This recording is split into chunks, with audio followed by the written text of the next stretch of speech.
വണ്ടി നിറയെ സാധനങ്ങളായിട്ട് ഞങ്ങൾ പോവാണ്. ഇവിടെ ഫുള്ള് ബ്ലാക്ക് ഉണ്ട്, അല്ലിക്കുട്ടാപ്പി അവിടെ ഒതുങ്ങിയിരിക്കുന്നുണ്ട്. പിന്നെ കുറേ സാധനങ്ങൾ ഡിക്കിയിലും ഉണ്ട്. ഇനിയും കുറച്ച് പാക്കറ്റുകൾ പിടിക്കാത്തതുകൊണ്ട് അവിടെ വീട്ടിൽ വെച്ചിട്ടുണ്ട്. ഇതിന്റെ മുകളിൽ വെക്കാൻ പറ്റുന്നില്ല. അപ്പൊ അതിൽ കുറെ സാധനങ്ങളുള്ളൊക്കെ താഴെ പോരാണ്. അപ്പോൾ ഇത് ഡാർക്ക് സീ ഫ്രൈറ്റ് LLC എന്ന് പറഞ്ഞിട്ടൊരു കമ്പനിക്ക് വേണ്ടിയിട്ട് കോർപ്പറേറ്റ് ഗിഫ്റ്റ് ചെയ്തതാണ്. അപ്പം അത് ഡെലിവറി ചെയ്യാൻ വേണ്ടിയിട്ടാണ് ഞങ്ങൾ പോകുന്നത്. ആദ്യം തന്നെ പെട്ടി പൊട്ടിച്ച് കുപ്പിയിൽ നിന്ന് തുടങ്ങാമെന്ന് വിചാരിച്ചു വർക്ക്. അങ്ങനെ കുപ്പിയൊക്കെ പുറത്തെടുത്തു. പിന്നെ സ്റ്റിക്കർ വീഡ് ചെയ്തെടുത്തു. സ്റ്റിക്കർ വീഡ് ചെയ്തെടുക്കാൻ ഇതിൻ്റെ നല്ല പണിയായിരുന്നു. കാരണം ഇവരുടെ ലോഗോയ്ക്ക് ചുറ്റും ഒരു വളയം ഉണ്ടായിരുന്നു. അത് ആ സർക്കിൾ വീഡ് ചെയ്തെടുക്കാൻ നല്ലപോലെ പണിയായിരുന്നു.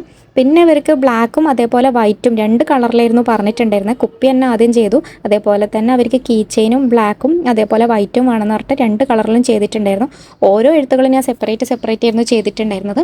ലാസ്റ്റ് വർക്ക് ചെയ്തത് ഡയറി ആയിരുന്നു. ഡയറി ചെയ്യാൻ വേണ്ടിയിട്ട് എന്നെ ഹെൽപ്പ് ചെയ്തത് ഹസ്ബൻഡ് ആയിരുന്നു. നല്ല പോലെ എന്നെ ഹെൽപ്പ് ചെയ്തിട്ടുണ്ടായിരുന്നു. പിന്നെ അവസാനം ഓരോ ഗിഫ്റ്റ് ബാഗിലും ഓരോ സാധനങ്ങൾ നിറക്കുക എന്നുള്ളതാണ്.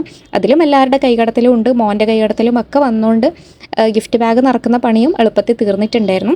അപ്പോൾ ഇതേപോലത്തെ കോർപ്പറേറ്റ് ഗിഫ്റ്റൊക്കെ നിങ്ങളുടെ കസ്റ്റമേഴ്സിനൊക്കെ കൊടുക്കണം എന്നുണ്ടെങ്കിൽ എന്നെ കോൺടാക്ട് ചെയ്താൽ മതി. 0566780147 എന്നുള്ളതാണ് എൻ്റെ നമ്പർ. പിന്നെ ഞങ്ങളിത് ബ്ലാക്കൊക്കെ നിറച്ച് ഇതും കൊണ്ട് ഞങ്ങൾ പുറത്തൊക്കെ പോയി ഒന്ന് ഫോട്ടോഷൂട്ടും വീഡിയോ ഷൂട്ടൊക്കെ ചെയ്തിട്ടുണ്ടായിരുന്നു. ആരിഫിൻ്റെ കസിനെ അങ്ങോട്ടും ഇങ്ങോട്ടും ഇട്ട് നടത്തിച്ച് വീഡിയോ ഒക്കെ എടുത്ത് പോസ്റ്റ് ചെയ്യാമെന്ന് വിചാരിച്ചു. അപ്പോൾ ടാറ്റാ, നെക്സ്റ്റ് വീഡിയോയിൽ പാക്കലാം.